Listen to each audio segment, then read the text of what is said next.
आप लोगों को स्वागत है इस क्लास में। आज हम देखेंगे क्लास 10th के केमिस्ट्री का 15 क्वेश्चन। हम लोग भी 15 क्वेश्चन को आज डिस्कस करने वाले हैं। तो चलिए ज़्यादा देर नहीं करते हुए हम वीडियो को स्टार्ट करते हैं और हम 15 क्वेश्चन को आज हम देखेंगे और बारीकी से और उसके एक्सप्लेन हम लोग करेंगे। तो पहला क्वेश्चन क्या है? पहला क्वेश्चन है संयोजन अभिक्रिया वियोजन अभिक्रिया से वियोजन अभिक्रिया से आप क्या समझते हैं? सॉरी, वियोजन अभिक्रिया से आप क्या समझते हैं? तो सबसे पहले हम समझते हैं कि आखिर वियोजन का मतलब क्या होता है। तो वियोजन का मतलब होता है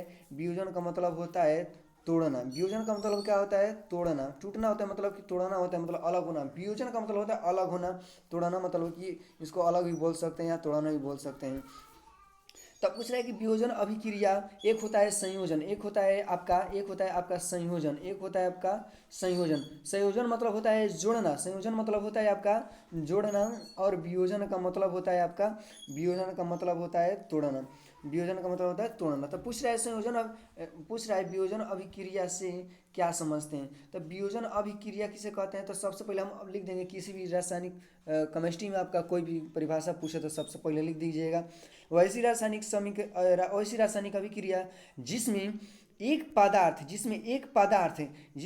पदार्थ टूटकर दो या दो से अधिक भागों में, मान लीजिए कि एक पदार्थ है और एक दो तीन, एक दो, मान लीजिए कि दो, इन दो से अधिक भी टूट सकता है और दो भाग में भी टूट सकता है। तो वैसी रासायनिक अभिक्रिया जिसमें एक पदार्थ टूटकर दो हो सकता है या दो से अधिक भी हो सकता है, दो या दो से अधिक पदार्थों में टूट जाता है, उसे वियोजन अभिक्रिया कहते हैं। चलिए दूसरा क्वेश्चन देखते हैं। दूसरा क्वेश्चन क्या कर रहा है कि संयोजन अभिक्रिया वियोजन अभिक्रिया के विपरीत होता है कैसे? अभी हमने समझाया कि संयोजन का मतलब क्या होता है। संयोजन का मतलब होता है जुड़ना और वियोजन का मतलब क्या होता है? वियोजन का मतलब होता है टूटना। तो संयोजन मतलब क्या होता है? जुड़ना। वियोजन मतलब क्या होता है? टूटना। तो हम लोग क्या लिखेंगे कि संयोजन अभिक्रिया वियोजन अभिक्रिया के विपरीत होता है, इसलिए होता है क्योंकि संयोजन अभिक्रिया में पदार्थ जुड़ते हैं। संयोजन अभिक्रिया में क्या होते हैं? पदार्थ जुड़ते हैं। और वियोजन अभिक्रिया में पदार्थ टूटते हैं। टूटते हैं। इसलिए हम कह सकते हैं कि संयोजन अभिक्रिया वियोजन अभिक्रिया के विपरीत होता है। हम बोल दे रहे हैं, आप लिख लीजिएगा क्योंकि लिखेंगे तो बहुत ज़्यादा समय लग जाए और लगभग बहुत मतलब को बोले तो हम 15 क्वेश्चन है और ज़्यादा लिखेंगे। हम बोल देते हैं और आपको हम समझा देते हैं, आप अपने से ट्राई कीजिएगा लिखने के लिए। हम समझा दे रहे हैं, बोल दे रहे हैं, आप रोक कभी इस वीडियो को लिख सकते हैं। चलिए हम लोग नेक्स्ट देखते हैं। नेक्स्ट क्या है? दहन के लिए आवश्यक शर्त। अब देखिए, दहन के लिए मतलब किसी पदार्थ को जलने के लिए हमें क्या क्या ज़रूरत है। तो जलने के लिए हमें क्या क्या चाहिए, दहन के लिए क्या क्या आवश्यक शर्तें हैं, आखिर हमें किसी पदार्थ को जलने के लिए क्या क्या चाहिए। तो सबसे पहले जलने के लिए मतलब कोई पदार्थ हमें दहन के लिए मतलब क्या चाहिए? सबसे पहले तो ज्वलनशील पदार्थ चाहिए। ज्वलन ज्वलनशील पदार्थ चाहिए मतलब कि वो ऐसा पदार्थ ये नहीं कि कुछ पदार्थ है जो भींगा हुआ है तो वो पदार्थ नहीं जल सकता है, क्योंकि वो पदार्थ सूखा हुआ चाहिए और जलने योग्य चाहिए। तो ज्वलनशील पदार्थ चाहिए। उसके बाद में दूसरा क्या चाहिए? ज्वाला की प्राप्ति। क्या चाहिए? ज्वाला की प्राप्ति चाहिए। उसके बाद में क्या चाहिए? उसके बाद में आपका क्या चाहिए? और उसके बाद में क्या चाहिए? उसके बाद में क्या चाहिए? ऑक्सीजन उपस्थित होना चाहिए। उसके बाद क्या होना चाहिए? ऑक्सीजन की उपस्थिति होना चाहिए। मतलब कि मान लीजिए कि 2 नंबर का लघु उत्तर ये पूछता है, 2 नंबर का पूछता है क्वेश्चन। आप 2 नंबर में पूछता है, आप 2 शर्त लिख दीजिएगा या 3 शर्त तो आपका 2 मार्क्स मिल जाएगा। चलिए ना हम लोग नेक्स्ट क्वेश्चन को देखते हैं, आप लोग मिलाते जाइएगा। एकल विस्थापन और द्विविस्थापन अभिक्रिया में अंतर क्या है? हमने बताया था कि मान लीजिए कि पढ़ा दिया जाता है कि एकल विस्थापन अभिक्रिया क्या है और द्विविस्थापन अभिक्रिया क्या है। लेकिन क्वेश्चन में एग्जाम में पूछ देता है, एग्जाम में आपका पूछ देता है कि बताइए एकल विस्थापन और द्विविस्थापन अभिक्रिया में अंतर क्या है। लड़के इसी में कन्फ्यूजन होता है कि लो ये तो पढ़ा ही नहीं हुआ है, कैसे हम इसका आंसर दें। तो तो इसका देखिए, सबसे पहले मान लीजिए कि आपको जो भी फॉर्मूला, मान लीजिए कि जो भी आपको परिभाषा याद है, उसका जो परिभाषा याद है वो उसे लिख दीजिए। जैसे कि एकल विस्थापन अभिक्रिया में क्या होता है? वैसी रासायनिक अभिक्रिया जिसमें क्या होता है, हमने बार बार कहा है कि वही परिभाषा आप लिखिए। वैसी रासायनिक अभिक्रिया जिसमें एक पदार्थ दूसरे पदार्थ के यौगिक से विस्थापित कर खुद स्थान ले लेता है, उसे क्या कहते हैं? उसे हम लोग कहते हैं एकल विस्थापन अभिक्रिया। उसी प्रकार पहले का इसमें अभी अंतर लिख दीजिए, क्या लिख दीजिएगा, द्विविस्थापन अभिक्रिया वैसी रासायनिक अभिक्रिया जिसमें दो पदार्थ आपस में आयनों का आदान प्रदान कर एक नए यौगिक का निर्माण करते हैं, उसे क्या कहते हैं, उसे द्विविस्थापन अभिक्रिया कहते हैं। दूसरा क्या करेंगे, दूसरा हम लोग को मान लीजिए कि नहीं मालूम है इस क्वेश्चन के बारे में लेकिन परिभाषा मालूम है, इसका एक एग्जांपल डाल देते हैं। जैसे कि मान लीजिए कि Cu+Zn Cu+Zn SO4, तो जब हम इसको अभिक्रिया कराएंगे Cu+Zn SO4 तो क्या बनेगा, अब ये क्या करेगा, कॉपर जो है इसको अब क्या कर देगा, कॉपर जिंक को अपने इस स्थान से विस्थापित कर देगा, तो क्या बन जाएगा, यहाँ पर जो कॉपर है वो जिंक का स्थान ले लेगा, तो Cu SO4 आप प्लस में जिंक को क्या कर देगा, विस्थापित कर देगा, तो Zn हो जाएगा। तो बन गया Zn+Cu SO4। इसको इधर लिखिए, चाहे मान लीजिए कि 2+3 लिखिए, चाहे 3+2, बात सेम है। और उसके बाद में इसका भी एक एग्जाम्पल लिख दिए द्विविस्थापन अभिक्रिया में, तो क्या होता है इसमें दो आयनों का आदान प्रदान होता है। जैसे कि मान लीजिए कि एक हम HCl ले लिए और उसके बाद में हम NaO सोडियम हाइड्रोक्साइड और हाइड्रोक्लोरिक अम्ल ले लिए। जब इसको हम रिएक्शन कराएंगे तो क्या बनेगा, अब ये सोडियम आयन प्लस होता है और ये माइनस होता है, तो यहाँ पर क्या हो जाएगा NaCl और उसके बाद में क्या बना देगा, हाइड्रोजन बना देगा। तो देखिए आपस में आयनों का आदान प्रदान करके एक नए यौगिक का निर्माण कर लिए। तो बस हमने बताया क्या कि 2 नंबर पूछेगा, 2 उदाहरण लिख दीजिएगा, बस आपका क्या हो जाएगा, 2 मार्क्स मिल जाएगा। नेक्स्ट क्वेश्चन देखते हैं, उपचयन अभिक्रिया और अपचयन अभिक्रिया को परिभाषित करें। क्या पूछ रहा है, उपचयन अभिक्रिया और अपचयन अभिक्रिया को परिभाषित कीजिए। इसी को उपचयन अभिक्रिया को ऑक्सीकरण अभिक्रिया भी कहा जाता है। इसे ऑक्सीकरण अभिक्रिया कहा जाता है, ऐसे अवकरण अभिक्रिया भी कहा जाता है। तो कह रहा है कि उपचयन अभिक्रिया और अपचयन अभिक्रिया को परिभाषित कीजिए, तो क्या कहेंगे, उपचयन अभिक्रिया किसे कहते हैं, तो उपचयन अभिक्रिया किसे कहते हैं, तो वैसी रासायनिक अभिक्रिया। अब इसमें क्या होता है उपचयन, लेकिन हिंदी में थोड़ा सा इसका दूसरा जो नाम है ऑक्सीकरण, आसानी हो जाता है। जैसे कि दूसरा इसका नाम है ऑक्सीकरण, मतलब कि वैसी रासायनिक अभिक्रिया जिसमें ऑक्सीजन जुड़ता है, क्या होता है, ऑक्सीजन क्या होता है, ऑक्सीजन जुड़ता है और हाइड्रोजन निकलता है। वैसी रासायनिक अभिक्रिया जिसमें ऑक्सीजन जुड़ता है, ऑक्सीजन क्या होता है, ऑक्सीजन जुड़ता है और हाइड्रोजन निकलता है, मतलब ये प्लस होता है और ये क्या होता है, माइनस होता है, उसे क्या कहते हैं, उपचयन अभिक्रिया। उपचयन अभिक्रिया, ऑक्सीकरण अभिक्रिया या ऑक्सीडेशन इसको इंग्लिश में बोला जाता है। अगला इसी में अब ये आपका फिर एक और पूछा है कि अपचयन अभिक्रिया किसे कहते हैं। अपचयन उसी अवकरण को कहा जाता है, अपचयन। तो अपचयन किसे कहेंगे, तो अपचयन अभिक्रिया किसे कहेंगे, तो अब इसका उल्टा कर दीजिए, वैसी रासायनिक अभिक्रिया जिसमें हाइड्रोजन क्या होता है, हाइड्रोजन जुड़ता हो, यानी हाइड्रोजन प्लस होता हो और ऑक्सीजन निकलता हो और ऑक्सीजन का वियोग होता हो, वैसी रासायनिक अभिक्रिया जिसमें हाइड्रोजन जुड़ता हो और ऑक्सीजन निकलता हो, उसे क्या कहते हैं, अपचयन अभिक्रिया। एकदम सरल भाषा में लिखिए, बिहार बोर्ड कहता है विद्यार्थी अपने शब्दों में लिखिए, ना कि संयोग होता है वियोग होता है, ये नहीं, संयोग वियोग अपने भाषा में एकदम बिल्कुल हम लोग लिखेंगे। अगला देखते हैं, अम्ल और भस्म में अंतर लिखिए। देखिए ये भी क्वेश्चन थोड़ा सा लड़कों को कन्फ्यूजन करता है, क्यों, क्योंकि अम्ल और भस्म और क्षार के बारे में तो लड़के ज़्यादा, लेकिन अंतर देता है तो लोग बोलते हैं कि पढ़ाई नहीं हुआ है। तो देखिए देखते हैं हम लोग अम्ल।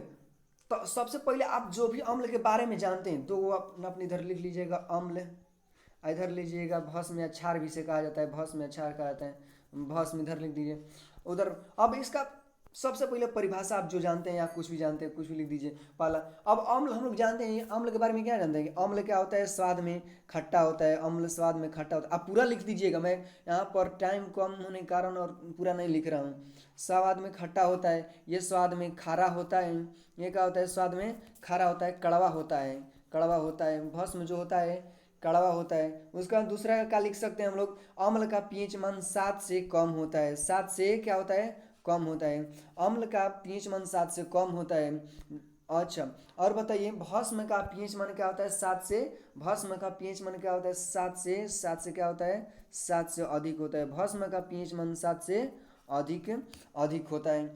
और हम लोग क्या लिख सकते हैं इसमें और क्या लिख सकते हैं हम लोग, और हम तीसरा लिख सकते हैं क्या, तो तीसरा हम जानते हैं कि जो अम्ल होता है, हमने ट्रिक बताया था, अम्ल मतलब अम्ल को इंग्लिश में क्या कहते हैं, अम्ल को हम लोग इंग्लिश में क्या कहते हैं। एक हम नया थोड़ा सा पेज ले लेते हैं, करंट पेज ले लेते हैं तो हम लोग जानते हैं, थोड़ा सा हम आपको बता देते हैं कि हम जानते हैं क्या कि जो जो ये क्या होता है, जो हमने बताया था कि अम्ल को इंग्लिश में क्या कहा था, अम्ल को क्या था इंग्लिश में एसिड कहते हैं, मतलब एसिड। एसिड अब क्या करता है, एसिड जो होता है ब्लू को का में चेंज कर देता है रेड में, यानी ABR ट्रिक बताया था अम्ल के लिए। और बेस के लिए यानी क्षार के लिए ट्रिक क्या बताया था, क्षार के लिए ट्रिक बताया था BRB। क्या बताया था, BRB, मतलब ये क्षार को इंग्लिश में भस्म को क्या बोलते हैं, बेस बोलते हैं इंग्लिश में, इसको क्या कहते हैं, बेस बोला जाता है। तो जो बेस होता है, जो बेस होता है रेड टू ब्लू कर देता है, मतलब कि लाल लिटमस पत्र को नीला कर देता है। तो अम्ल जो होता है, अब हम लोग इसमें क्या लिख सकते हैं कि जो जो क्या होता है, अम्ल होता है, अम्ल होता है, अम्ल अम्ल जो होता है क्या करता है AB, मतलब कि ABR ब्लू लिटमस पत्र यानी नीला लिटमस पत्र को क्या कर देता है, लाल कर देता है। इसमें क्या तीसरा लिख सकते हैं, दो को आपको मालूम है, दो लिख सकते हैं, लेकिन आपको मान लीजिए कि याद है तो तीसरा लिख दीजिए और अच्छा रहेगा। तो ये क्या करता है BRB, यानी जो बेस होता है, जो भस्म होता है, भस्म भस्म जो होता है वो लाल लिटमस पत्र को क्या कर देता है, नीला कर देता है। इस तरीके से ये हमारा क्या हो जाएगा, इसका आंसर हो जाएगा। अगला हम लोग देखते हैं, अगला क्या है, अगला क्या क्वेश्चन है, ये हम लोग कौन सा क्वेश्चन देखें, ये 6 क्वेश्चन था। अगला क्वेश्चन हम लोग देखते हैं 7वां नंबर क्वेश्चन हम लोग देखते हैं। 7वां नंबर क्वेश्चन क्या कर रहा है, 7 नंबर क्वेश्चन कह रहा है कि इमली दही टमाटर और संतरा में कौन सा अम्ल पाया जाता है। पूछ रहा है क्वेश्चन आपका कि बताइए इमली दही टमाटर संतरा में कौन सा अम्ल पाया जाता है। तो इसका आंसर कैसे लिखिएगा, तो इमली इमली में बताइए, तो हमने बताया था जब हम लोग इसका ट्रिक बताया था याद करने के लिए कि जब हम लोग इमली खाते हैं, जब हम लोग इमली खाते हैं तो थोड़ा सा टटा का मतलब ना खट्टा सा थोड़ा सा लगता है, तो खट्टा सा हम लोग आवाज़ थोड़ा सा निकालते हैं, तो मतलब टट्टा करके मतलब खंटूस जैसा लगता है, तो हम लोग क्या करते हैं, इसमें कौन सा अम्ल पाया जाता है, टॉट्रिक अम्ल। कौन सा अम्ल पाया जाता है, टॉट्रिक अम्ल। उसके बाद में क्या बताया था कि दही दही में माल्टोज मतलब प्रोटीन वोटीन होता है, तो हम लोग कह सकते हैं दही दही में कौन सा अम्ल पाया जाता है, लैक्टिक अम्ल। कौन सा अम्ल पाया जाता है, लैक्टिक अम्ल पाया जाता है। उसके बाद संतरा, संतरा संतरा से सिट्रिक, नींबू संतरा एक ही जैसा होता है, संतरा और नींबू एक ही हो जाता है, तो संतरा में कौन सा अम्ल पाया जाता है, सिट्रिक अम्ल। कौन सा अम्ल पाया जाता है, सिट्रिक अम्ल पाया जाता है। और क्या क्वेश्चन पूछा है, टमाटर, एक छूट गया टमाटर, तो टमाटर में कौन हो जाएगा, टमाटर में क्या हो जाएगा, तो टमाटर देखने में क्या होता है, गोल गोल बोले तो ऑक्सीजन जैसा, तो बोल सकते ऑक्सीजन, ऑक्सीजन का यही होता है, परमाणु का संकेत ओ होता है, टमाटर जैसे दिखेगा, मतलब बोल सकते हैं हम लोग क्या, हम लोग बोल सकते हैं ऑक्जेलिक अम्ल। कौन सा पाया जाता है, ऑक्जेलिक अम्ल, ऑक्जेलिक अम्ल पाया जाता है। कौन सा अम्ल पाया जाता है, ऑक्जेलिक अम्ल पाया जाता है। किस में पाया जाता है, टमाटर में। अगला देखते हैं, अगला क्या है, क्वेश्चन कर रहा है धातु और अधातु में अंतर लिखे। किस में लिखना है, धातु और अधातु में हम अंतर लिखना है। फिर हम लोग क्या करेंगे, फिर दो को बना लेंगे हम लोग, क्या चार्ट बना लेते हैं। अब इधर दो को खाना बना लिए, इसमें हम लोग क्या लिख देंगे, इसमें हम लिख लेते हैं धातु, और इसमें क्या लिख लेते हैं हम लोग, और इसमें हम लोग लिख लेते हैं अधातु, इसमें हम लोग लिख लेते हैं अधातु।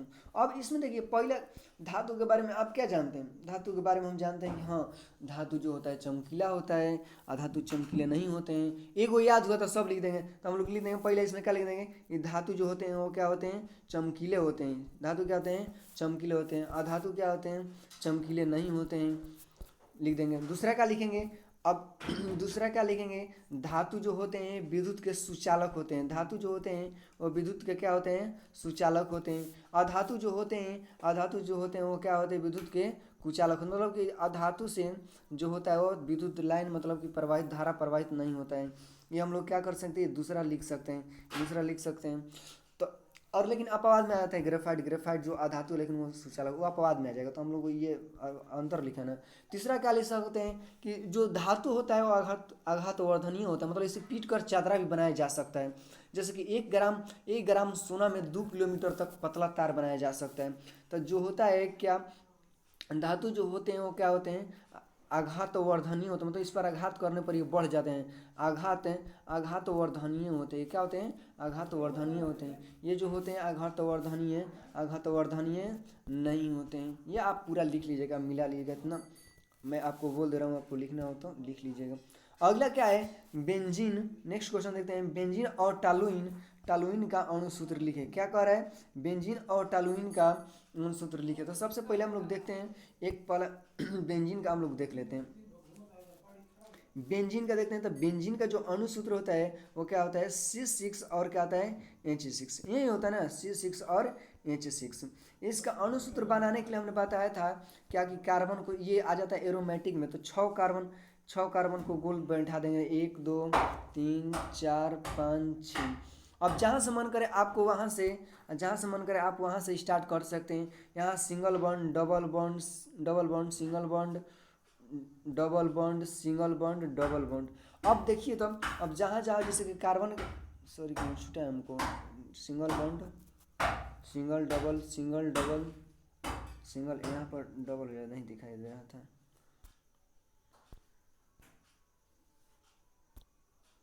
तो यहाँ पर क्या हो जाएगा, अब देखिए कार्बन के चार बॉन्ड होना चाहिए, मतलब 4 गो लड़का होता है। तो यहाँ पर 1 गो है 2 गो इधर है तो 3 गो, इसको 4 गो होना चाहिए ना, तो 1 इधर बच गया, इधर यहाँ पर 1 बचा है। देखिए तो इस कार्बन का देखें तो 2 इधर और 2 इधर और 1 इधर, तो कितना 3, तो और कितना बचा है इसके पास में, और इसके पास में 1 बचा है। तो जहाँ जहाँ बचा है उसके पास क्या बैठा दें हाइड्रोजन, यहाँ पर 1 हाइड्रोजन बढ़ जाएगा, यहाँ पर 1 हाइड्रोजन बढ़ जाएगा जहाँ जहाँ, क्योंकि इसका भी 3, सबका देखिएगा तो 3 गो है। इस कार्बन का देखिए तो 1 इधर और 2 इधर 3, इसका भी देखिए तो इधर 1 और इधर, तो क्या जहाँ जहाँ खाली वहाँ पर का बिठा देंगे 4 गो बंद होता है कार्बन का 4 गो, जहाँ जहाँ बाकी है देखिए तो गिनिए तो 1 2 3 4 5 और 6 हाइड्रोजन गिनिए 1 2 3 4 5 6। ये क्या हो गया आपका बेंजीन का, ये बेंजीन का अणु सूत्र हो गया, ये आपका संरचना हो गया। संरचना आप संरचना इस तरीक़े से बना सकते हैं। अगला क्वेश्चन देखते हैं।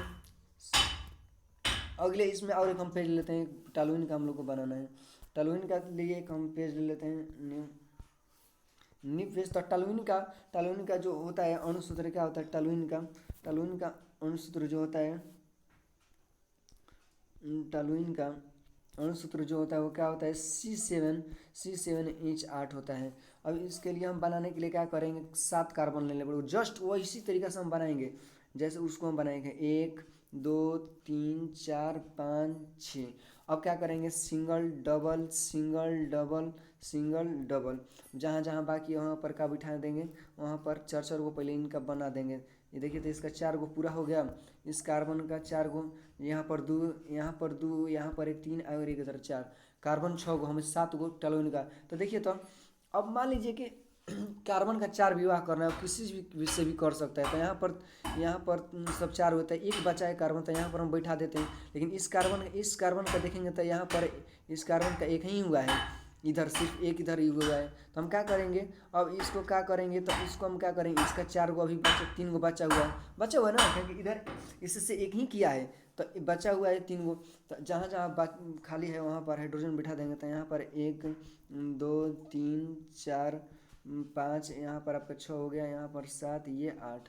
तो क्या हो गया, इसको थोड़ा सा जूम करके देखते हैं। तो यहाँ पर ध्यान से देखिएगा तो ये कार्बन हो गया 1 2 3 4 5 6, एक ऊपर देखिए 7 कार्बन हो गया, और हमने अभी गिना क्या हाइड्रोजन 8 हुआ, 1 2 3 4 5 6 7, और ये रहा आपका 8।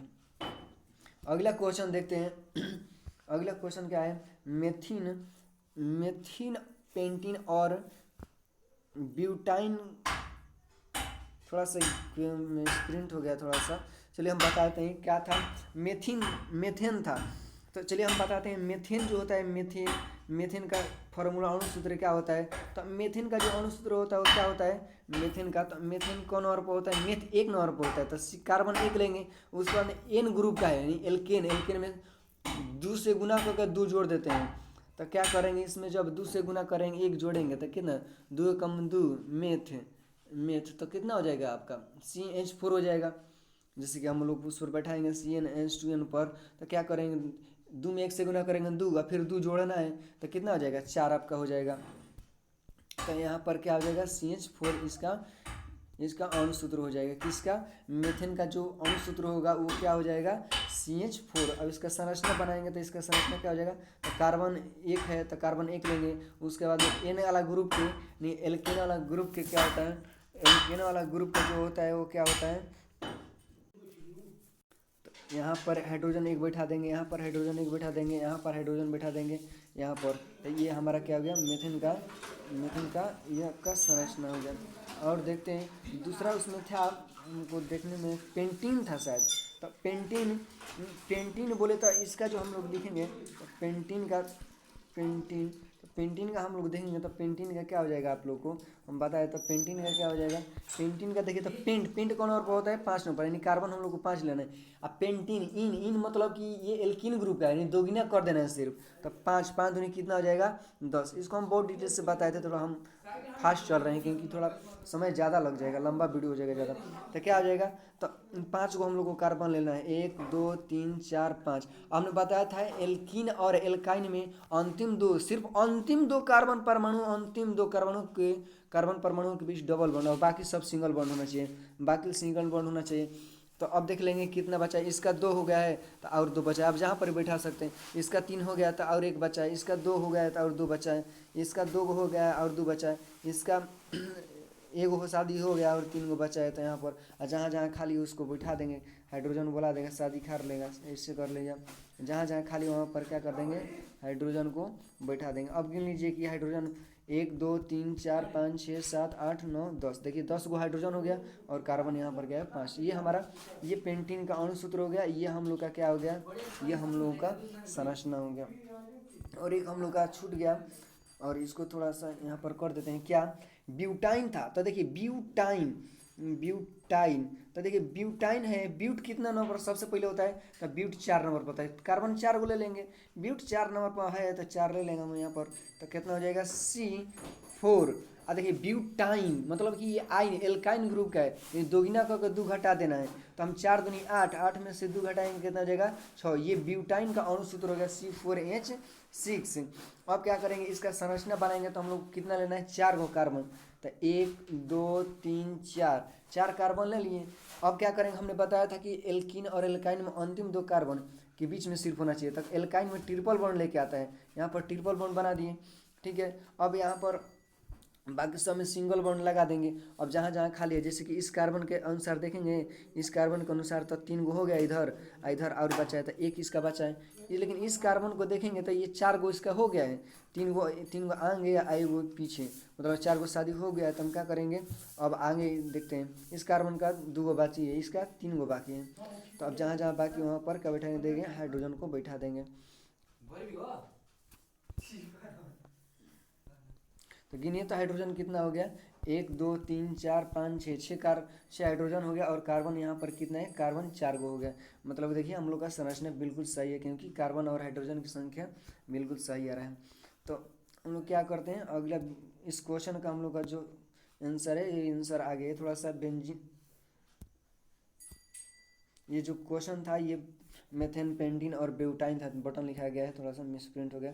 अगला देखते हैं, अगला क्या है, हाइड्रोकार्बन। यानी हाइड्रोकार्बन किसे कहते हैं। हाइड्रोकार्बन बहुत सिंपल है, लेकिन बहुत बार ये क्वेश्चन मतलब ये क्वेश्चन पूछा हुआ है और बहुत बार पूछ देता है आपका क्वेश्चन में, एग्जाम में पूछा हुआ है, क्वेश्चन में उठाकर आप दे सकते हैं। हाइड्रोकार्बन में ही छिपा है कि हाइड्रोकार्बन यानी हाइड्रोजन और कार्बन के मिलने से बने यौगिक, हाइड्रोजन और कार्बन के मिलने से बने यौगिक को क्या कहते हैं, हाइड्रोकार्बन कहते हैं। बस जैसे कि और क्वेश्चन पूछता है कि हाइड्रोकार्बन कितने प्रकार का होता है, एक होता है संतृप्त और सिंपल। अभी जो क्वेश्चन पूछा है उसी का हम लोग आंसर देंगे कि हाइड्रोकार्बन किसे कहते हैं।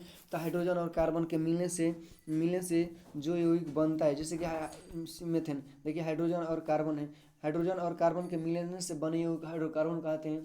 और आगे क्वेश्चन पूछ दिया कि कितने प्रकार के, तो दो, संतृप्त और असंतृप्त, फिर उसको भारतीय भवन में अलग तरीके से बांटा हुआ है। तो अभी हम लोग को जो क्वेश्चन पूछा है उसी का जवाब हम लोग देंगे। अगले देखते हैं, एल्केन एल्कीन और एल्काइन कौन से। ये ऑब्जेक्टिव सब्जेक्टिव आपको पूछ देता है। तो एल्केन का जो फार्मूला होता है, एल्केन का फार्मूला आपका क्या होता है, तो एल्केन का फार्मूला होता है CN, क्या होता है CnH2n प्लस में क्या होता है 2। और क्या होता है हम लोग देखें किसका, हम लोग एल्काइन का देखते हैं। तो एल्काइन का क्या होता है, एल्काइन का CnH2n-2 क्या होता है, एल्केन में 2 जोड़ देना होता है, और सॉरी एल्कीन है ना, एल्काइन का ये फॉर्मूला किसका है, एल्काइन का है। यानी एल्काइन में क्या होता है, एल्कीन में एल्केन में 2 जोड़ देते हैं, एल्काइन में 2 घटा देते हैं। और एल्कीन में क्या होता है, सिर्फ 2 गुना कर देते हैं। एल्कीन में क्या होता है, एल्कीन में 2 गुना कर देते हैं। यानी क्या होता है, एल्कीन का फॉर्मूला, एल्कीन का क्या होता है, एल्कीन का, तो एल्कीन का क्या होता है, CnH2n। यही हम लोग का क्या होता है, एल्कीन का 2 गुना सिर्फ कर देना है। और एल्केन में क्या होता है, 2 गुना करके CnH2n+2। और क्या होता है, एल्काइन के CnH2n-2। इस तरीके से इसका हमारा क्या हो गया, आंसर हो गया। अगला देखते हैं, अगला क्वेश्चन क्या है। अगला क्वेश्चन है, अगला है डोबेराइनर के तिर्यक नियम को उदाहरण सहित। ये थोड़ा सा क्वेश्चन अच्छा खासा है। डोबेराइनर ने ऑब्जेक्टिव में पूछता है कि डोबेराइनर कौन सा नियम दिया था, तिर्यक नियम। तिर्यक नियम किसने दिया था, डोबेराइनर ने। तो डोबेराइनर ने क्या कहा था कि यदि हम समान गुण वाले, ध्यान दीजिएगा, समान गुण वाले, यदि क्या कहा था कि यदि समान गुण वाले तत्वों को बढ़ते हुए परमाणु, यानी बढ़ते हुए परमाणु द्रव्यमान, याद रखिए किसके आधार पर, परमाणु द्रव्यमान के आधार पर, परमाणु द्रव्यमान के आधार पर सजाया जाए, तो क्या कहा था कि बीच वाला तत्व का, क्या कहा था कि बीच वाला तत्व का, मतलब जो बीच में तत्व है, बीच वाला तत्व का परमाणु द्रव्यमान, बीच वाला तत्व का परमाणु द्रव्यमान किनारे वाले के औसत, यानी किनारे के आले के औसत के बराबर है। किनारे वाले के औसत के बराबर होता है। यानी डोबेराइनर साहब ने कहा था, क्या कहा था कि यदि समान गुण वाले तत्वों को बढ़ते हुए परमाणु द्रव्यमान के आधार पर सजाया जाए, तो बीच वाला तत्व का परमाणु द्रव्यमान किनारे वाले तत्व के औसत के समान होता है। ये किसने कहा था, तब डोबेराइनर साहब ने कहा था। इनके हम एग्जाम्पल देखते हैं। एग्जाम्पल क्या है, तो एग्जाम्पल जैसे कि समान गुण वाला निर्णय है हम लोग को, तो हम ले लेते हैं, मान लीजिए कि लिथियम से स्टार्ट करते हैं। एक ले लेते हैं हम लिथियम, उसके बाद में क्या ले लेते हैं, लिथियम ले लेते हैं, सोडियम लेते हैं, उसके बाद में क्या लेते हैं, पोटेशियम। तो कहा है कि यदि समान गुण वाले तत्वों को परमाणु द्रव्यमान के आधार पर, तो लिथियम का कितना होता है, तो परमाणु 307 हो जाएगा इसका। इसका कितना, 11 दूनी 22 से कितना होता है, तो ये परमाणु द्रव्यमान। इसका कितना होता है, पोटेशियम 19 दूनी 38 से कितना हो जाएगा, 39। इन्होंने कहा था कि अब ये तो हम तो मालूम चल गया कि लिथियम का परमाणु द्रव्यमान 7, पोटेशियम का 39, सोडियम का 23। लेकिन उनका जो नियम था, क्या नियम था कि अगर हम समान गुण तत्वों को बढ़ते हुए परमाणु द्रव्यमान के आधार पर सजाया, लॉजिक था इनमें, लॉजिक था क्या कि बढ़ते हुए परमाणु द्रव्यमान के आधार पर सजाया जाए, तो बीच वाला तत्व का, मतलब मान लीजिए अगर गायब कर देते हैं हम इसको, तो बीच वाला तत्व का परमाणु द्रव्यमान किनारे वाले के औसत के बराबर होता है। यानी जब हम किनारे वाले का औसत निकालेंगे, औसत कैसे निकालते हैं, जैसे कि किनारे वाला जो वो है अंक, किनारे वाला का औसत निकालते हैं 7 और 39 का औसत निकालते हैं, तो कितना हो जाएगा, 39 और 7 कितना हो जाएगा, 46। 46 में 2 से भागा देंगे तो कितना हो जाएगा, 23। देखिए तो आ रहा है कि नहीं, 23 यहाँ पर आ रहा है। तो किनारे वाले तत्व, यानी किनारे वाले तत्व का परमाणु द्रव्यमान बीच वाले के औसत के बराबर होता है। यही डोबेराइनर साहब ने कहा था। अगले हम लोग क्वेश्चन देखते हैं, न्यूलैंड का अष्टक नियम। सिर्फ इसमें हम लोग को क्या करना है, अष्टक नियम को लिख देना है। क्वेश्चन पूछता है अष्टक नियम किसने दिया था, न्यूलैंड्स ने दिया था। न्यूलैंड्स ने कौन सा नियम दिया था, अष्टक नियम दिया था। तो इस तरह से इधर उधर का क्वेश्चन बस हर साल इधर से उधर करते रहता है, कहाँ से क्वेश्चन पूछेगा। ठीक है, तो अगला ये क्वेश्चन को हम लोग क्या कहेंगे, न्यूलैंड साहब ने क्या कहा था, फिर वही लिखेंगे, यदि समान गुण वाले, यानी यदि समान गुण वाले तत्वों को परमाणु बढ़ते हुए परमाणु द्रव्यमान के, याद रखिएगा, परमाणु द्रव्यमान के, यानी परमाणु द्रव्यमान के आधार पर सजाया जाए, तो इन्होंने क्या कहा था कि पहला तत्व है, यानी पहला तत्व आठवां तत्व के समान होता है। पहला तत्व आठवां तत्व के क्या होता है, समान होता है। ये किसने कहा था, न्यूलैंड्स ने कहा था। यदि समान गुण तत्वों को परमाणु द्रव्यमान के आधार पर बढ़ते क्रम में सजाया जाए, तो पहला तत्व आठवां तत्व के समान होता है। जैसे संगीत के 8वां सुर पहला, जैसे सारे गामा प धनी सा, यानी स जो होता है स, और 8वां सुर सारे गामा प धनी सा लास्ट में, और 8वां और पहला क्या होता है, पहला और 8वां क्या होता है, समान होता है। न्यूलैंड्स ने यही नियम दिया था। अगला क्वेश्चन देखते हैं, लास्ट क्वेश्चन देखते हैं, ये आवर्त सारणी के लघु आवर्त और दीर्घ आवर्त क्या है। तो हम लोग जानते हैं कि हमारे आवर्त सारणी में 36 कतारों यानी जो इस तरह से होते हैं उस सबको क्या कहा जाता है, आवर्त कहा जाता है। जो खड़ा होते हैं उसे क्या कहा जाता है, कॉलम कहा जाता है। तो हम लोग जानते हैं तो हम लोग इसको जानते हैं कि अब इसमें हमारे आवर्त सारणी में आवर्तों की संख्या कितनी है, हमें आवर्त सारणी में आवर्तों की संख्या 7 और वर्गों की संख्या कितनी है, 18 है। आप लोग इस ऑब्जेक्टिव टाइप के सब क्वेश्चन पूछते रहेगा, ध्यान दीजिएगा। तो इसमें क्वेश्चन क्या पूछा है कि क्वेश्चन पूछा है क्या कि 7 आवर्त तो है, तो हम लोग जानते हैं कि पहला आवर्त में 2 तत्व, दो, दूसरा में कितना 8, तीसरा में 8, चौथा में कितना 18, 18 और उसके बाद में क्या था 32, उसके बाद में 30 और 2 खाली है। तो हम लोग जानते हैं जो पहला आवर्त है, पहला आवर्त में 2 तत्व है, तो इस पहला आवर्त को क्या कहा जाता है, अति लघु आवर्त, इसे क्या कहते हैं, अति लघु आवर्त। और जो दूसरा और तीसरा आवर्त है जिसमें 8 8 तत्व हैं, उन्हें कहा जाता है लघु आवर्त, उन्हें क्या कहा जाता है, लघु आवर्त। और इससे और चौथा से उसके बाद, चौथा के बाद जितने भी आवर्त हैं उन सबको क्या कहा जाता है, दीर्घ आवर्त, जिनकी संख्या 18, 18 और कितनी है 32 है। बस यही तो लिखना था कि हम लोग जानते हैं 2 को अति लघु लघु कहते हैं, 2 और 8 को क्या कहते हैं, दूसरा और तीसरा आवर्त को लघु आवर्त कहते हैं, जिनकी संख्या 8 होती है, जिनमें 8 8 तत्व होते हैं। और 8 मतलब तीसरा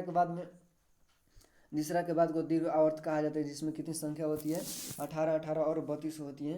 तो यही हम लोग का क्या था 15 क्वेश्चन मोस्ट इम्पोर्टेंट, और मेरे बातों को ध्यान दीजिएगा।